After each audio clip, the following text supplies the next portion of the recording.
కేంద్ర విదేశాంగ శాఖ మంత్రి జయశంకర్ రేపటి నుండి 11వ తేదీ వరకు మాల్దీవులలో అధికారిక పర్యటన చేయనున్నారు. ఈ పర్యటన రెండు దేశాల మధ్య భాగస్వామ్యాన్ని బలోపేతం చేయడం, ద్వైపాక్షిక సంబంధాలను మరింత మెరుగుపరచాలనే లక్ష్యంతో జరగనున్నాయి. జయశంకర్ తన రెండోసారి విదేశాంగ మంత్రిగా ఎన్నికైన తర్వాత మొదటిసారిగా మాల్దీవులకు వెళ్లారు.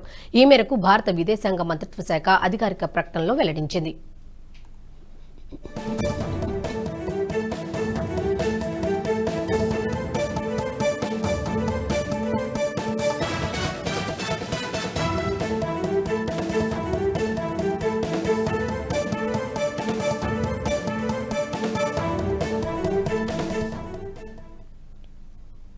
ఈ వీడియో మీకు నచ్చినట్టయితే లైక్ చేయండి, 10 మందికి షేర్ చేయండి. అలాగే కామెంట్ల రూపంలో మీ అభిప్రాయాలను మాతో పంచుకోండి. Nationalist hub group of channels ను సబ్స్క్రైబ్ చేసుకుని తెలుగునాట జాతీయవాద జర్నలిజాన్ని ప్రోత్సహించండి. ఈ వీడియో కింద ఉన్న బెల్ ఐకాన్ పై క్లిక్ చేయడం మర్చిపోవద్దు.